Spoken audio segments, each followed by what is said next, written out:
It's time to get lost in the Midcard. This Believe in Pro Wrestling property is brought to you by Bet Online, the continued #1 source for all your sports betting needs. Join now and receive your 100% welcome bonus on your first deposit when you use our promo code BELIEVE. Now, here are Jeremy Bennett and Matt Black on the Believe Podcast Network.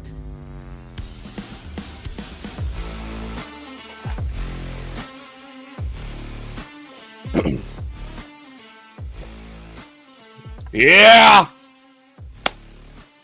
Welcome to the podcast where 3 strikes and you're out. Basketball. It's lost to the mid-card. That joke is so last week. It was, but we haven't been on the air since it happened, so there you go. I sound weird because I'm testing out new earbuds. Prime Day actually came through for me this year. Rarely it does, but it's a little Anchor earbuds. Half off, not a bad price. So I hate earbuds, but I'm liking these, so that's a good start. Let's go. Yeah, one less cable I gotta navigate down here. That's even better for my old Bose headphones that I used to use. But welcome. We have a lot to discuss. A lot of some funny stuff. Some updates on injuries, a pay-per-view that was pretty damn good on Saturday, Saturday, because Impact likes to go up on Saturday. Because Impact likes to go up against things for some reason. Impact, Collision, Triple Mania, Battle of the Belts. Saturday was there's a lot of stuff on Saturday night. My God.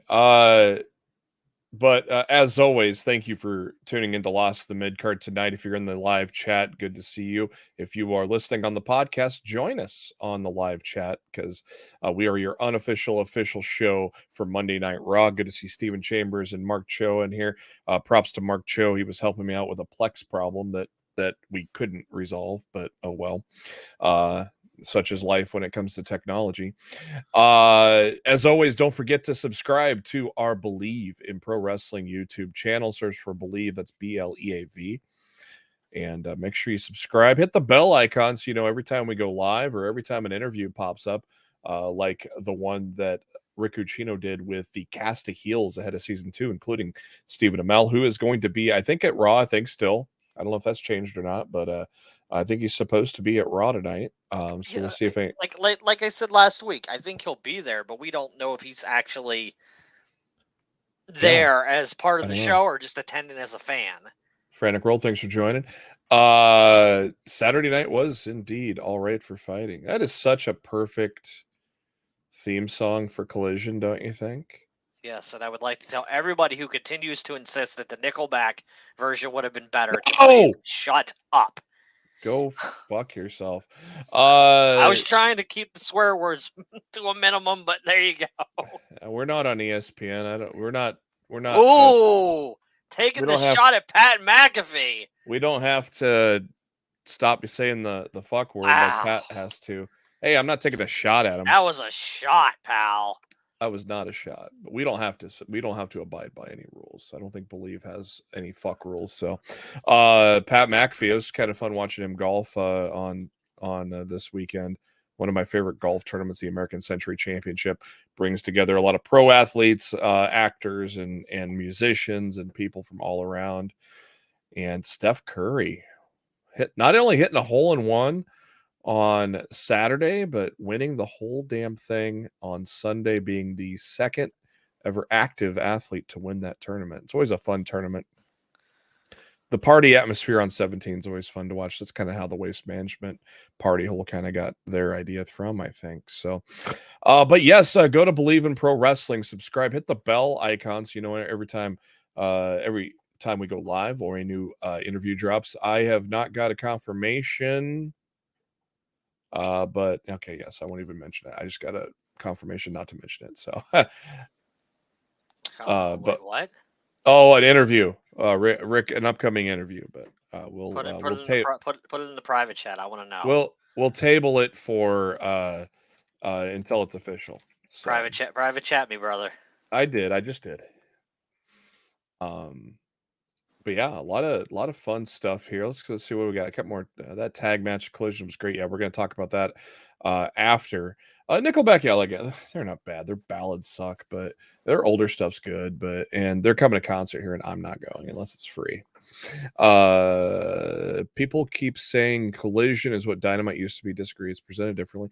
Yeah. Collision and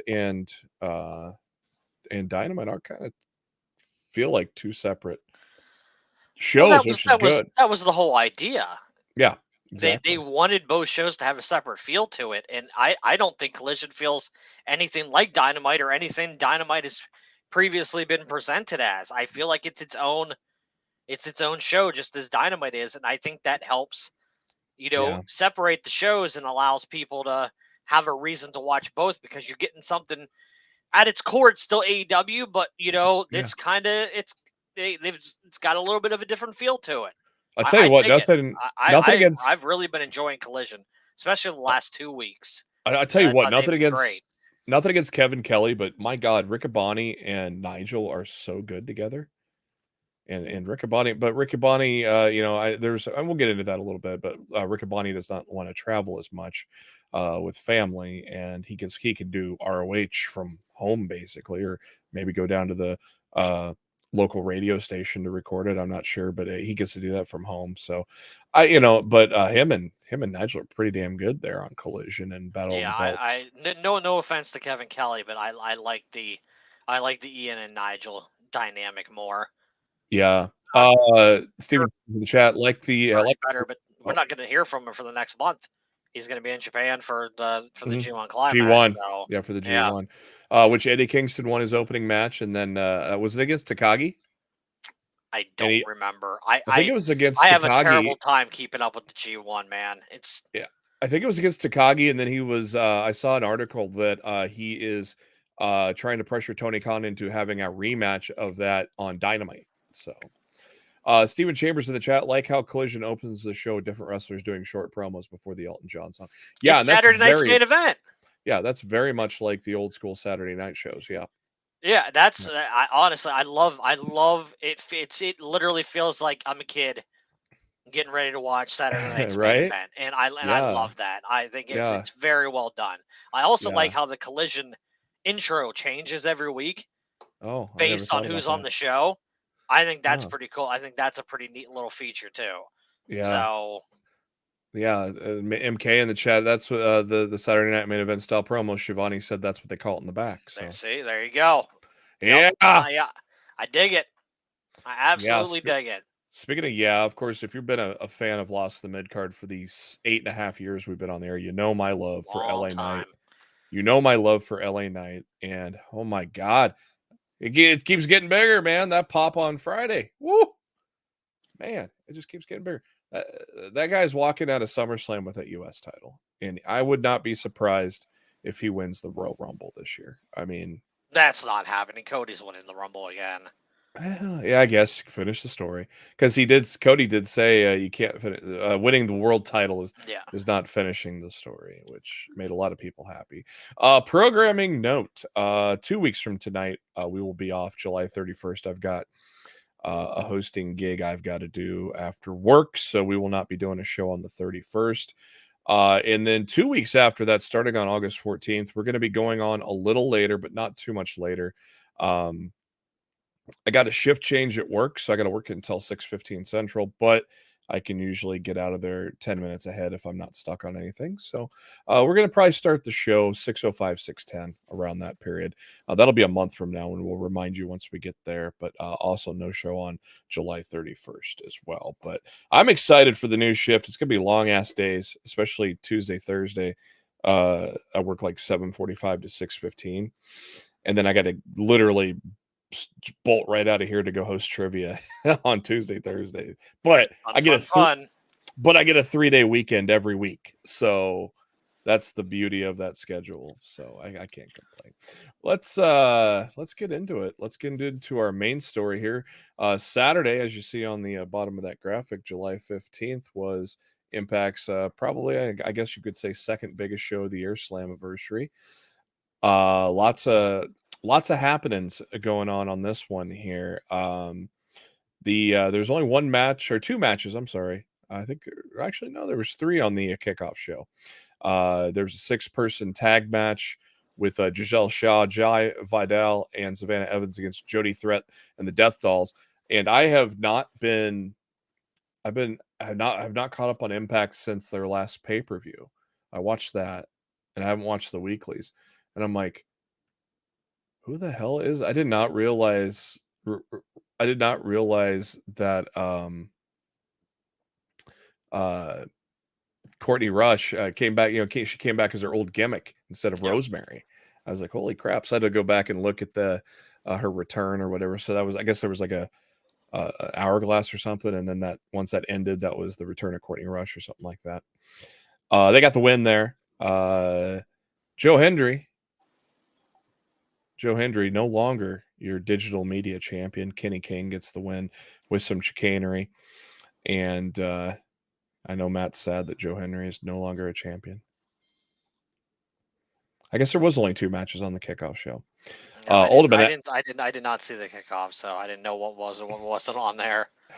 I had it on the YouTube while I was playing some Diablo 4. So we kick off with Ultimate X. How about the return of Jake Something?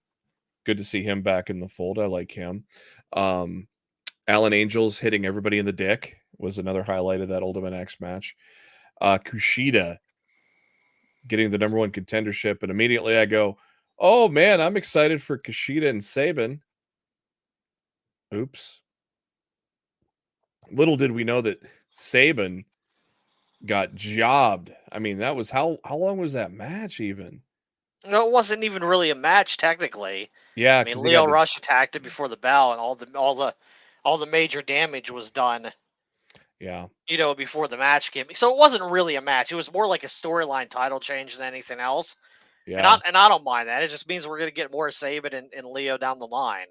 Yeah, so, and we're going to probably get Leo and Kushida, which won't suck, or maybe a triple threat even, which again won't suck. But good to see Jake Something back in the mix there.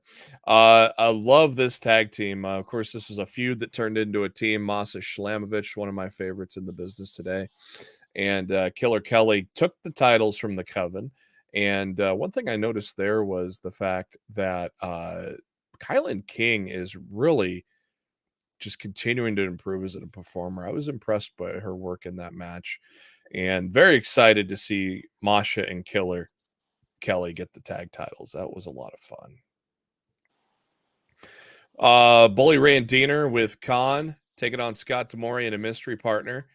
And I'm like, I had no idea who this mystery partner was going to be. And then all of a sudden, Sean Ross Sapp comes at us with an Eric Young story.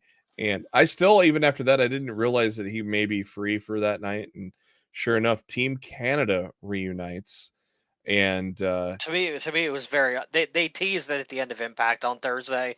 Did they? And honestly, the way that they teased it couldn't have been anybody else. Because the end of Impact on Thursday, Scott D'Amore was on the phone with somebody, and he's like, "Yeah, I don't think PCO is coming back from the dead this time, but can you?" Oh. And then he grabs his Team Canada jacket, and that's the end of the show. And I'm just like, it has to be Eric Young. Who else, at that point? Who else could it have been? They knew it at wouldn't that have point. made sense to be anybody else. So no. Yeah, and yeah, Diener looked like he saw a ghost. He's the one that killed off Eric Young. Fun match there. Eric Young getting the win, pinning Diener, and getting his revenge while D'Amore gets his revenge on Bully. So that was fun all around. After the X Division title match, we got the Impact titles, Fatal 4-Way, Subculture, Callahan and Swan, Moose and Myers against Bullet Club. I think this was on at the end of the 2 out of 3 falls because I did not pay attention to this match at all. Oh man, I don't know. Like I watched Slammiversary after the fact. Yeah. Like I was very much invested in FTR and Bullet Club Gold. I thought that was probably the best tag match I've ever seen on free TV. So yeah, so Flash Morgan Webster and Mark Andrews getting the tag titles. winning there. The Rascals are kind of back together with Zachary Wentz returning to Impact, joining Trey Miguel. They kind of screwed over Bullet Club and kind of screwed over, I think, Sammy and Rich as well in that match too. Eddie Edwards with Alicia, Frankie Kazarian with his wife Tracy Brooks, of course, who was in Impact back in the day. Good little match there between two veterans. Eddie Edwards getting the win. This is the only match of the show I didn't like. Yeah, it bored me. I was very bored. I don't know why. It did go 20 minutes or what. Yeah, or almost. It was the only match of the show that I didn't enjoy. Yeah. I was just like, can this match be over already, please? And I don't even know why I didn't dig it, because I really enjoyed the rest of the show, but this match didn't click for me at all, and I don't know why, because I like Frankie a lot, and Eddie's good for the most part. I don't know, the match didn't do anything for me at all. Impact Impact Knockouts World Championship, Trinity, Deonna Purrazzo. Very good match between these two ladies, and finally, Trinity back on top as world champion. We all knew this was coming eventually, didn't we, Matt? Well, it all depended on how long her contract was for. Yeah, because you're talking about, like, Aldis signed the short-term deal. I couldn't be gun to my head, and I had to be right. And somebody asked me, did Trinity sign a loan or a short-term deal with Impact? I probably would have leaned on the shorter side. But, if they're doing the title change, and like, it's clear she's at least going to be there for the foreseeable future. So I think it's great. Great for Trinity. I thought this match was awesome. I think Trinity's been able to showcase what she's capable of in the ring during this Impact run that she wasn't really allowed to show off in WWE. I think she's been fantastic. Yeah. And then your main event was Alex Shelley and Nick Aldis. This one went about 17 minutes. Pretty decent main event with those guys. And Alex Shelley getting the win. Of course, that going back to what Matt just said, you got to wonder, what is Aldis' status? We knew he signed a short-term deal. His deal's up. He's a free agent already. Apparently, WWE wants him as a producer. That's what I saw today, which is hilarious to me. I mean, he's like, "Nah, man, we don't need you. We don't need you on TV wrestling, but we think you can produce a match or two." It's very, very weird. Do they have any producers that wrestle? They don't, do they? Really? No. I mean, AEW is a little none different. To do both. Yeah, just AEW does that, but not WWE. So this just came out not too long ago. PW Insider reporting that multiple WWE sources, there is, quote, high interest in Aldis. He's been internally discussed as a potential producer. Per Johnson, these sources noted that Aldis may go through a trial period as a producer as soon as next month. Aldis is 100% a free agent at the time of this writing, which was this afternoon. WWE is rumored to be interested in Aldis at the beginning of 2023 following his exit from NWA. But, of course, there was a hiring freeze that we all know about. So, yeah, that's interesting. I don't know if Aldis would want to do that, though. I mean, he's not a spring chicken, but at the same time. Yeah, it's very weird. Yeah, I thought the man would have wanted to continue to go in the ring, but if he wants to take the producer job, go for it, man. He's only 36. So, I don't know. At the end of the show, big surprise, the Walking Weapon comes out to stare down Alex Shelley. It's clear that he's going to want his title back that he never lost due to injury. So we may get an Alex Shelley, I would assume, Bound for Glory, maybe Shelley and Alexander, or maybe Alexander takes it at one of the smaller pay-per-views and sets up something bigger with Shelley or with Alexander against somebody. I'm not sure where they're going to go. I'd prefer it to wait a while. I mean, like, nobody really thought that, Josh Alexander was going to John Cena his injury either, because I mean, timeline wise, from when he went out to when he's back, like, there's no way he should have been. There's no way he should have recovered from the injury that he suffered in time to be back right now. Like, he absolutely John Cena his his injury back to Impact. So yeah, a lot of people, especially on the internet, were shocked to see him come out there at the end of the show. Stephen Chambers saying, just not digging Shelley with the Impact title. I am. I think it's been great so far.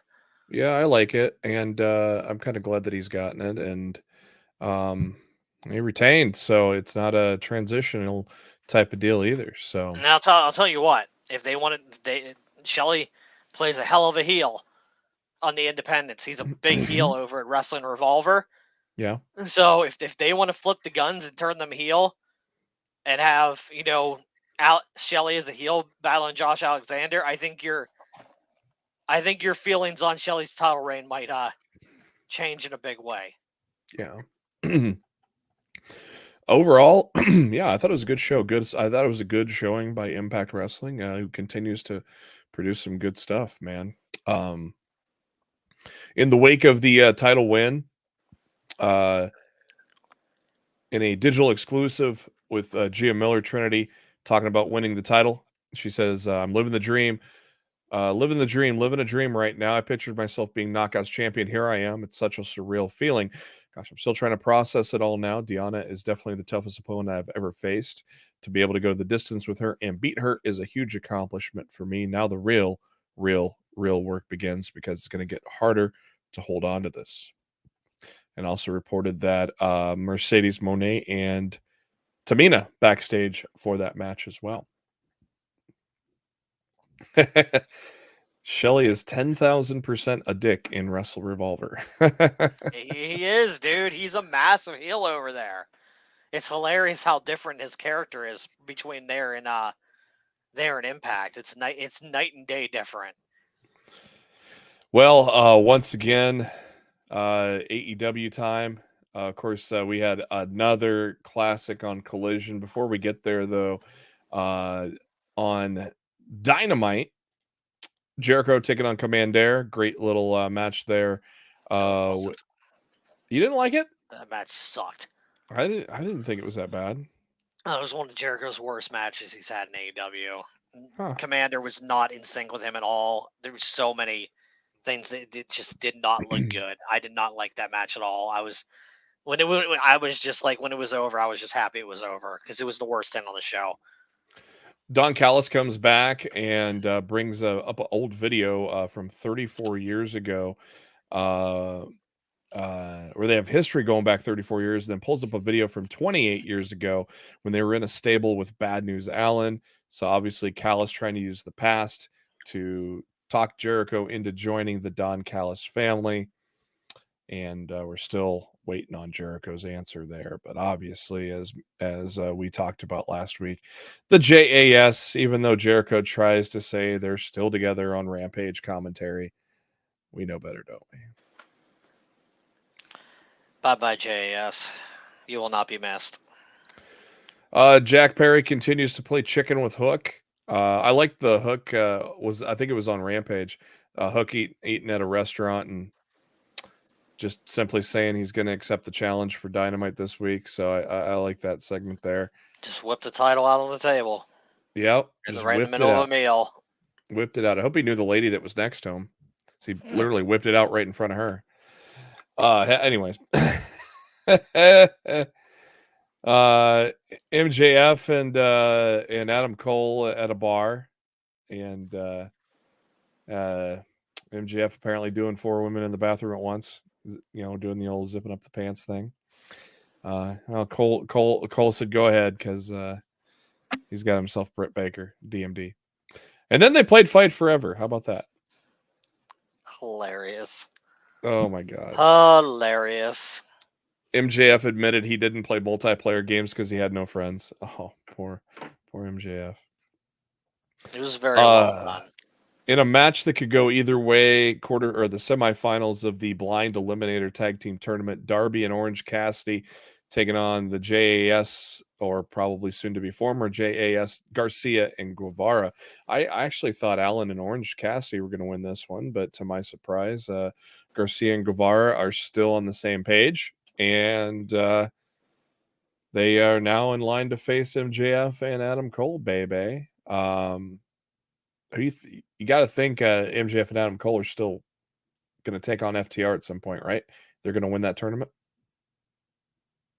You would think that that's the plan, but we also know that MJF and Dax don't really get along behind the scenes. Oh, But really? I actually think that would be a great thing for both of them to do.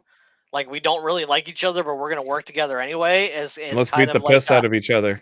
No, I think it's a good showing of will between the two of those to be like, hey, if we can do this, the Elite and Punk should get their shit together and do the same thing.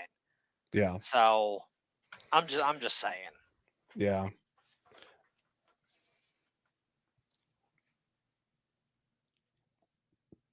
After the match, Garcia leaving, Sammy Guevara shaking hands with Darby, further showing you that probably this team ain't going to be much of a buddy-buddy team any longer. Garcia probably continuing to be a heel while Sammy turns babyface. Showed another video of Nick Wayne. Those videos they did were really good for Nick Wayne to introduce him to the AEW crew. Adam Cole talking to Britt Baker about something pretty serious. I'm kind of wondering what that's all about. It was about the freaking segment she saw. Where they were in the bar? Yes. Well, hey, he didn't go into the bathroom with those ladies. So. Doesn't matter. Uh-oh. He's going to get drilled, literally. Big Bill and Brian Cage took on Adam Cole and MJF right there with, of course, Adam Cole and MJF going on. And that sets up the final for Wednesday's Dynamite. Man, it'd be funny if they just go completely different route and MJF just becomes a babyface and they team together and win the titles. That ain't going to happen, though, but it'd be kind of funny if they swerved everybody. Because now MJF has a friend. Jake Hager giving away the purple hat that he loves to Chris Jericho. Man, if that doesn't tell you the JAS is done, Matt, that's it right there, man. Jericho missed a golden opportunity on that segment. Two. When Hager handed him the hat, Jericho should have looked down at the hat and back at Hager and said, "But you like this hat." Yeah, but you love this. I love this hat. I freaking love this hat. Rest in peace, purple hat. Yes. Ryan in the chat. Do you think Roderick Strong gets involved somehow with the team?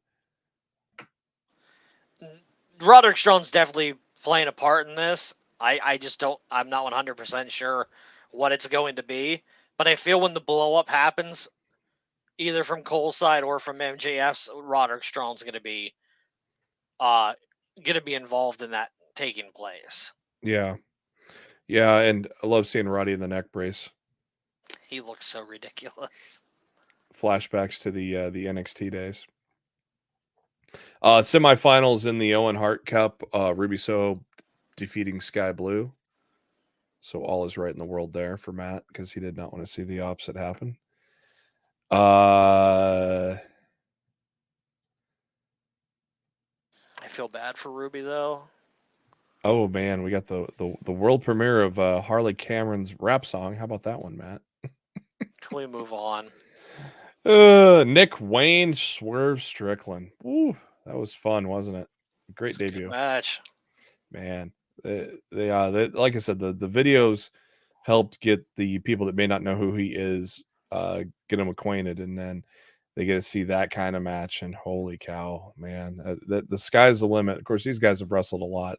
You know, Nick Wayne has been wrestling since he was like in the womb. So him and Swerve have gone around a few times. That's probably why Swerve talks shit to his mom, because they've probably known each other for forever. So very good debut. Eventually, I think Nick Wayne's going to get his first win on Swerve and set up a rubber match there. But that was a lot of fun. And then the Blood and Guts, props to Matt Stradamus for getting that one right. Pac, the fifth member for the BCC. Well done there, sir. And, of course, as we all knew, Kota Ibushi, and the crowd erupts with excitement. Steven Chambers, I like Bill with Brian Cage better than Liam Moriarty. We said that last week. Agreed. We said that last week. We thought we thought that was a good, fun team together. So hopefully they stick together. Kyle O'Reilly gets Strong and Cole together. That could be. I'm assuming Kyle's got to be getting close. I hope so. I hope he's all right. I hope we're going to see him sooner rather than later. MK saying blood and guts. Let's fucking go. That's this Wednesday, baby. And Wayne gets his first win against Serpentico. Everybody gets a win against Serpentico. He's gonna get plenty of wins. He didn't. The way this match and story was told, he didn't need to win.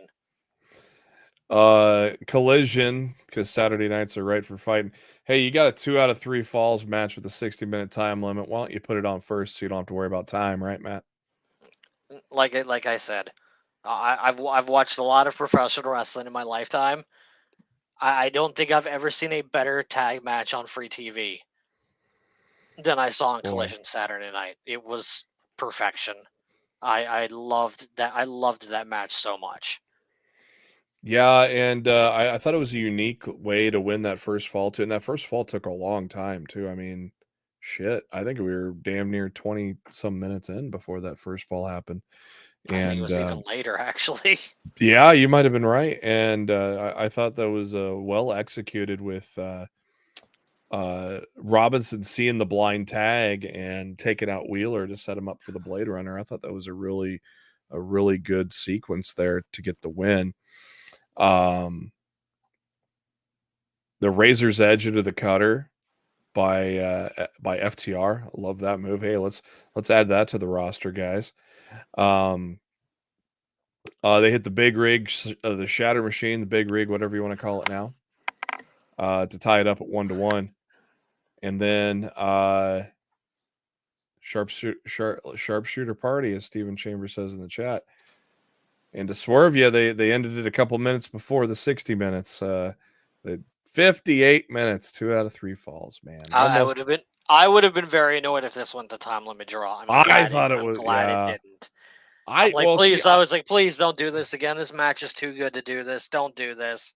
I thought they were gonna do a time limit draw, and then the 5 more minutes thing is what I thought they were gonna do. But instead, at the 58-minute mark, sharpshooter, Juice tapping out, FTR retains, and my God. AEW went out of their way Saturday night to protect Jay White. Jay White was supremely protected in that match. The shit that he kicked out of, unreal. Like they have big plans for Jay White and all the people who are impatient that he's not in the world title picture already. Just wait. Like if you watch that match on Saturday night and you try to tell me that AEW doesn't have big plans for Jay White's future, I tell you, you're out of your damn mind. Yeah, you're out of your damn mind. He is primed. They are priming him for something special in that company, but it's not going to happen when MJF's on top. You got to wait for the MJF title reign to end. The finals of the Owen Cup, Willow Nightingale defeating Ruby Soho. Decent little match there. Boy, Tony Khan in a cowboy hat. That was quite. Ian Riccaboni in a cowboy hat. How about those looks for those guys, huh? I got Ian right here. Look at that. Look at that. That's just some sharp cowboy shit right there, huh? It was something. Something. What do you think of Willow beating Ruby on here? I can't say I agree with it. Okay. I feel it was a really shitty thing to do to send Ruby to the finals of this tournament 2 years in a row and have her come up short both times. It's kind of like when grizzled young veterans would go to the finals of the Dusty Cup and only lose every time they go to it. I feel like Ruby. There's a lot more Ruby has to offer than I don't know if the company sees it, and it's very disappointing. You can tell the difference in how they have plans for somebody. You look at how they booked Jay White on Saturday night, and then you look how they booked Ruby Soho, and you can tell. Well, one we're planning for the future, and the other one is just like, yeah, whatever. And that bugs me because I feel like Ruby has proven herself time and time again over there that she should be a bigger act. And the fact that she didn't even have someone from the Outcasts out there with her, like, because that's what every single Outcast match is. There's always someone out at ringside. And the fact that nobody came out for her, I was just like, this is fucked up. Like, why you gotta do Ruby like that? Like, unless I missed it and everybody was banned. I did not hear that. Yeah, I didn't hear anybody say anybody was banned. Yeah, I don't know. But to me, it's just like Willow should have had someone out there with her. I mean, it's really just that simple. Neutralize the target. But Tony should have been out there with Ruby for that match, because I guess Saraya wasn't there. But Tony absolutely should have been out there, because Ruby came out with her for Battle of the Belts, and Ruby helped Tony win for the love of God. So it just makes Tony look bad that she ain't out there helping out her friend. I know. Steven in the chat, glad Willow winning the tournament. Looks like she's getting Athena's title. Maybe, I don't know. Do you think Athena goes to AEW once they get the title off her? Kind of like everybody. If Willow beats Athena on Friday, Athena's absolutely coming over to AEW. That's my opinion. I don't know if we're gonna get a title change, but if we do, it's because Athena, you're coming back over, and they'll probably pair her up with the Outcasts. Oh yeah, they could use a shot in the arm right now. That'd be great. Kings of the Black Throne killed 2 jobbers. And then the main event for the Owen Cup, Ricky Starks, CM Punk. Ricky Starks cheating and acting like a little bit of a heel. But yet he did not act like a heel at the ceremony. So are we in the midst of a Ricky heel turn, or in the midst of Punk whining about what happened? No, it definitely seemed like a heel turn to me. And the problem is, like last year, 2 heels won the tournament, and Britt and Adam did not act like heels when Martha was out there, presenting them with the titles last year either. So it's like, this is almost like an out of character, presentation when Martha's out there. So it was kind of jarring to see Ricky do those heel things, and then he's out there acting different for the ceremony. I think they could have done it a different way, and I hope they paid Jushin Thunder Liger well. Let me just say that, because that motherfucker got to be on TV for like 10 fucking seconds. So I really hoped whatever Tony paid him was worth it to fly all the way over from Japan to get 10 seconds of fucking television time on Saturday night. Like, that was a complete and utter waste.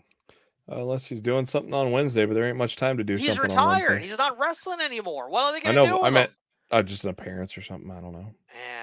Yeah. I don't know. But yeah, I thought maybe Starks would like disparage Owen Hart or something, just something heelish. That would not. No, you can't do that with Martha there. That would not be good. Battle of the Belts. Lance Archer got defeated by Orange Cassidy. Yeah, I thought that was going to be a title change, but yet no titles ever change at Battle of the Belts. So it's honestly, it's such a waste of a special at this point. This was the only believable. I thought Collision was great. I thought Battle of the Belts was This was the only. And honestly, that was the only believable match that you could thought. That's the only believable match on the card that you thought the title could change. Which is why it should have closed. Yeah. Cassidy and Lance Archer should have closed that show, because I agree with you. It was the only match going in. I was like, oh, maybe we're going to see a title change here.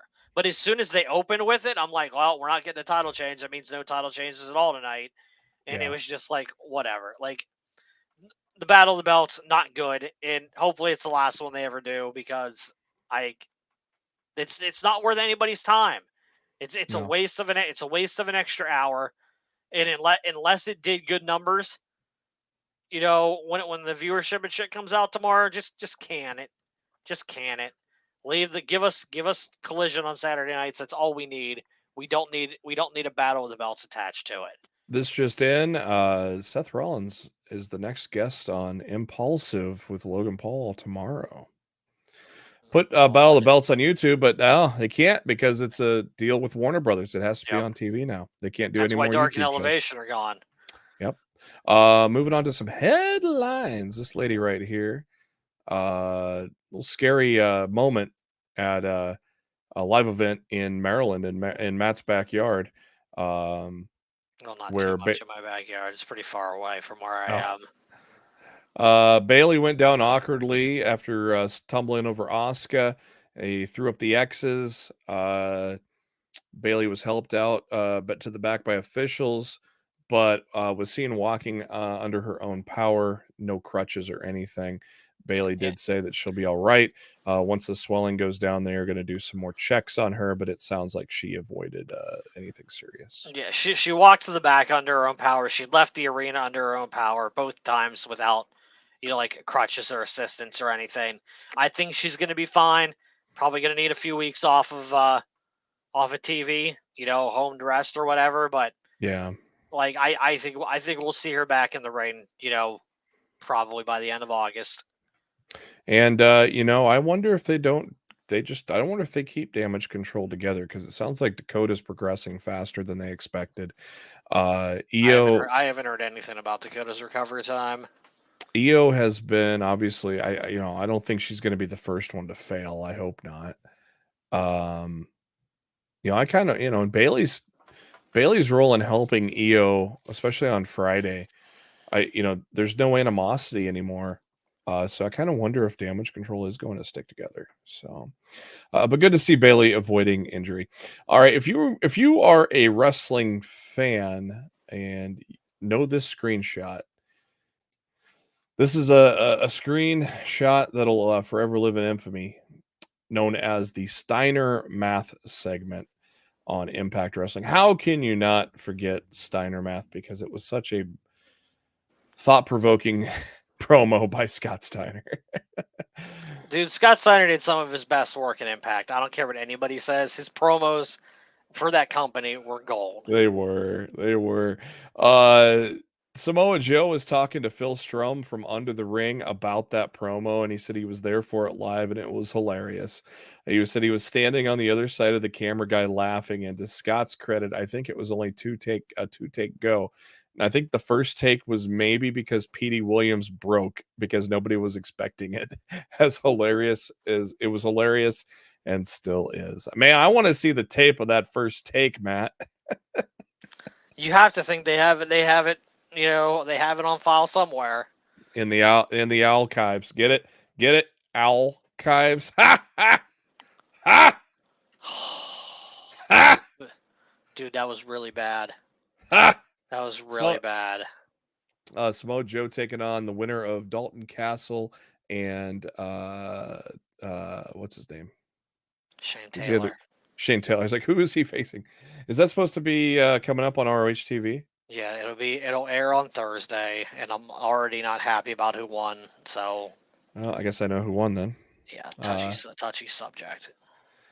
I have not watched Ring of Honor. This pay-per-view is already feels like a dud going in. The least they could have done is given us Joe and Shane Taylor. I don't care about giving out spoilers. Tony, what the fuck you doing? Give someone else the book in Ring of Honor. I'm tired of it. Yeah, because Ring of Honor needs fixed, and you ain't fixing it. Give the book to somebody else.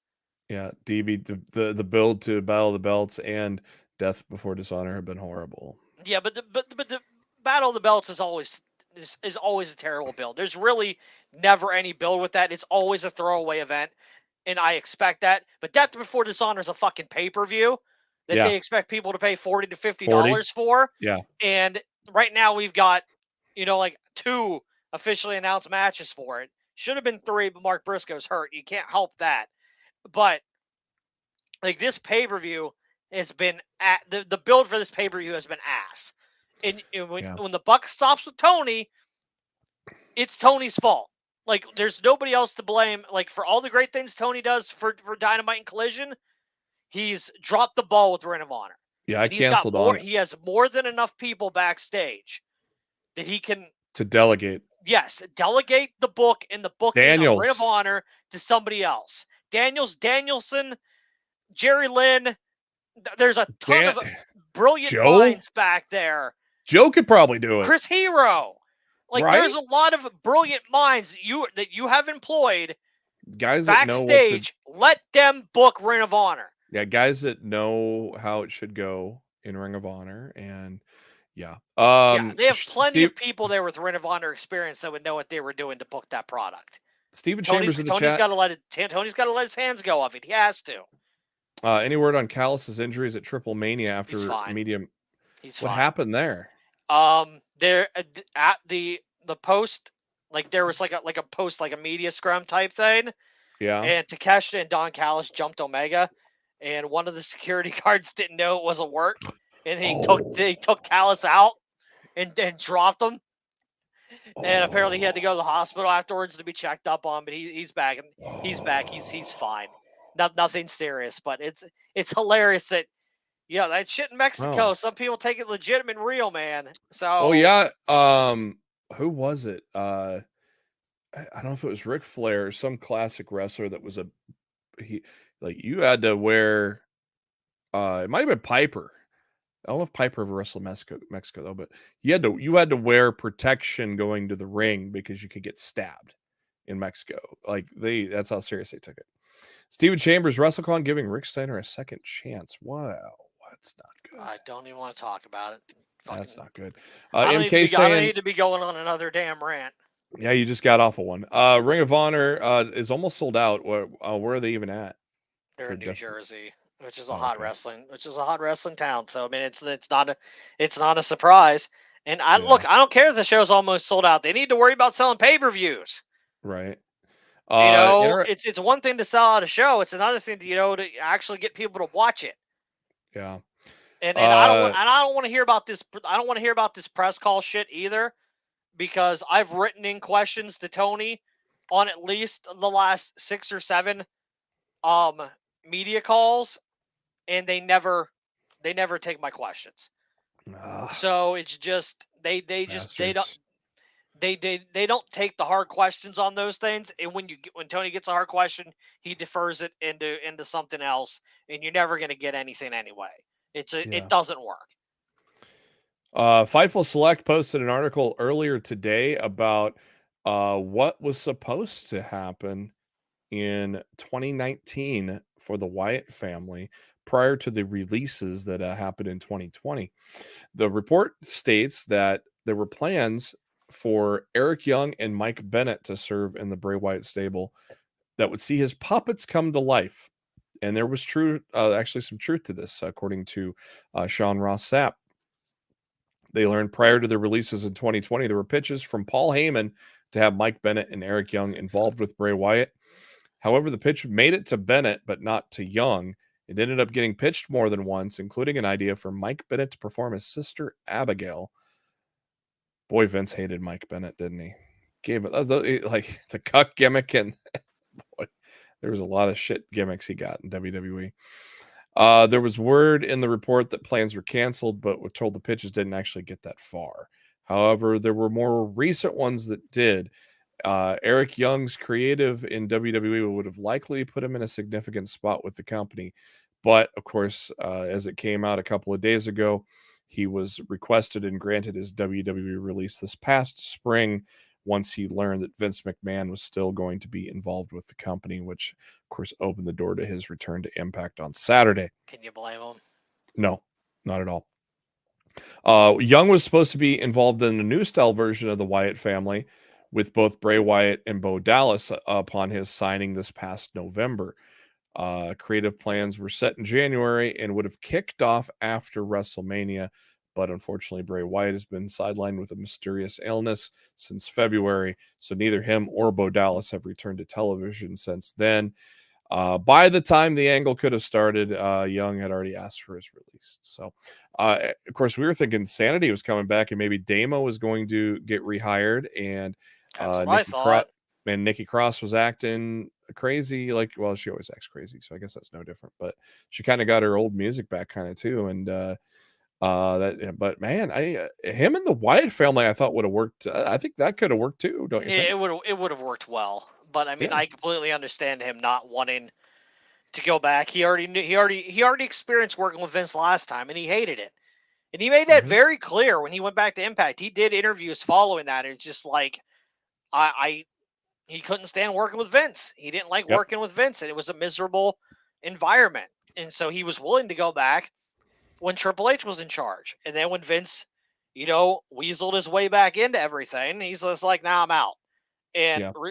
Massive respect to him for getting out and them actually granting him his release. Yeah, and being in a situation where he's happier and reuniting with Scott D'Amore with Team Canada. He had to love that. They reignite the storyline with Violent by Design, where Diener killed him, and now he's back from the dead. And I don't know if it's going to continue beyond that because Eric got the pin on Diener, but I'm sure there's going to be probably some more story with those two going. There should be, because that was a good story that they told to write Eric Young off. So one more excuse to put this guy back on the screen with that awesome jacket and sweet cowboy hat. Word has came down yesterday that Ian Riccaboni has signed a multi-year deal with AEW. He has served as the ring announcer, play-by-play announcer, for Ring of Honor, and will be working several Collision dates this summer, of course, as Matt just said, with Kevin Kelly being in Japan for the G1. And everything else in the article is kind of what I already had told you, that he's prioritizing family, so he doesn't want a full-time contract. That's why he's been doing Ring of Honor from home. But we'll be doing the next 4 episodes of Collision, and we'll also replace Kevin Kelly and or Excalibur when the situations call for it. So good news. Ian Riccaboni, a hell of a play-by-play guy, and I think he could be their future voice mm-hmm. for the company long term. Mm-hmm. So I think it was very smart to lock him down. Absolutely. And get him locked in. So for those people saying they're getting tired of this storyline that continues to be good, well, I guess the casual fan is not tired of it, because the Tribal Court segment last week or 2 weeks ago on Fox averaged 3 million viewers, which is insane numbers for today's standards, with what everything averages and all that nowadays. 3 million that's pretty damn good. Now, I saw Matt rant about this. I've ranted about this before, but on Friday, Roman Reigns returns after 1 week off. Look, they're putting Roman to the test. So yeah, they're on FS1 this week. FS1 so if this bloodline story is as big and huge as they want everybody to believe it is, FS1 better have one hell of a ratings bump on Friday, comparably to what they normally get on that channel. Yeah, because you're getting the bloodline showdown between Jay and Roman on Friday. So it's time to put that theory to the test. This Friday night. Yep. Looking ahead to Dynamite, FTW Championship on the line with Hook against Jack Perry. Jack somehow sneak out of this with a win by cheating or something. I have a bad feeling Jack's winning this. Yeah. You think he maybe chokes out Taz on commentary or something? I think Anna helps him win it. Okay. I think Anna's been the one who's been driving the vehicle the last few weeks.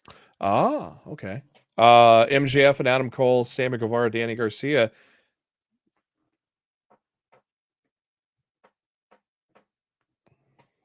I hope Cole and MJF win. I'm not guaranteeing it, but that's who I'd like to see win. Would you like them to dethrone FTR and continue as tag titles and best friends forever? Would you like to see that? Get back to me if they win on Wednesday. Okay. We'll table that for later. Let's wait and see if they can win on Wednesday first. Here's another thing. Are you really going to send Sammy Guevara to Collision where Andrade El Idolo resides? Like, that was a long time ago. You got to but I'm just saying. I don't know. Well, MK just announced to the world he's a hooker. Well, I'm a hooker too, so I like Hook. Hook is awesome. Yeah, Jack Perry. I think Jack wins somehow, and I think it's Anna Jay. I think it's maybe Anna Jay, and he attacks Taz. Maybe Anna Jay puts Taz in the Queen Slayer. Oh my God. Except Taz could throw her I into don't the want third to row. see that. No, I would I rather don't see want to Jack. see that. I would rather see Jack attack. Jack attack. I'd rather see Jack attack Taz. But yeah, it'd be I cool don't to want, see. honestly, I don't want to see anybody attack Taz. I Leave want Taz to get- alone. I want Taz to get pissed off and then start putting Jack in the Taz mission eventually, man. And then of course Blood and Guts. Good guys or bad guys? Who wins, Matt? If you bring in Kota Ibushi for the And don't Elite to win. lose, what the fuck you doing? Yeah, it's a good guy. The Golden Elite have to win. Like Yeah. Blackpool won at Anarchy in the Arena. Yep. So it's time for the Golden Elite to get their win in Blood and Guts on Wednesday. They've got to. And do we get a Kota Ibushi graphic? I hope Wednesday damn well better. Tony, spend the damn money and freaking make sure you get Kota Ibushi under a deal. You don't need to be full time. Just get the man under Roman Reigns, Brock Lesnar deal. I don't give a fuck. Just make sure he's there. Lock Kota Ibushi down. Right. Sign the man. I want him in get- AEW. I don't want this to be like a one-off bullshit thing. Make it happen. I we're want the graphic on Wednesday. We're continuing to Vince-proof Raw because, again, I'm seeing all sorts of previews that we would never see 3 months ago on the website. Kevin Owens, Sami Zayn are taking on the Judgment Day in a non-title matchup. Gee, what happens in non-title matchups? Alpha Academy, Viking Raiders in a Viking Rules match. Liv and Raquel. Before we go on, MK asks a very interesting question, and I will relay something that's been a popular theory. Kota Ibushi pins Claudio. Because if Kota pins Claudio, that's it. They could set up the Ring of Honor World Title match for Death Before Dishonor. Yeah. They could When is roll Death that. They Before could roll Dishonor? 2 days later, this Friday. That's why I'm so annoyed by the lack of build. That fucking pay-per-views this Friday night. Jesus. So if Kota pins Claudio, do a Ibushi in Castagnoli at Death Before Dishonor. That'd be great. Liv Morgan, Raquel Rodriguez defending the women's tag championships against Chelsea Green, Sonya Deville. I smell a title change tonight, Matt. If they're pairing up Raquel and Rhea at SummerSlam, there's no reason for them to still be champions. So yeah, pull the trigger, pull the title change. Yep. Mark Cho, I'm surprised Blood and Guts is days before Death Before Dishonor. Because Ring of Honor doesn't matter right now. That's why. Yeah, and if Claudio gets hurt, hurt on Wednesday, oh well, you won't have to make a title match for Friday. Oh boy, man, I want to see the buy rate. Even if I don't want that to happen, but man, I don't think the buy rate's going to be. It's not going to be good. It's easily going to be the worst buy rate Ring of Honor's done under the Tony Khan era, and it won't even be close. Gunther battles Matt Riddle, Imperium barred from ringside, and Brock Lesnar returns in the wake of his challenge. It's 7:00 already. We've had a lot of fun talking to you guys. Matt, any final thoughts? Well, let's just hope for a good episode of Raw, and let's hope they can somehow salvage that Death Before Dishonor pay-per-view on Friday, because as we sit right here, right now on Monday night, I'm not looking forward to it. No, I can't. I don't even know if I'm going to watch it right now. So for Matt Black, this is Jeremy Bennett. Thank you for tuning in to Lost the Midcard. We'll be back at you next week. And as always, we are brought to you by Bet Online. Have yourselves a good time. Enjoy Monday Night Raw.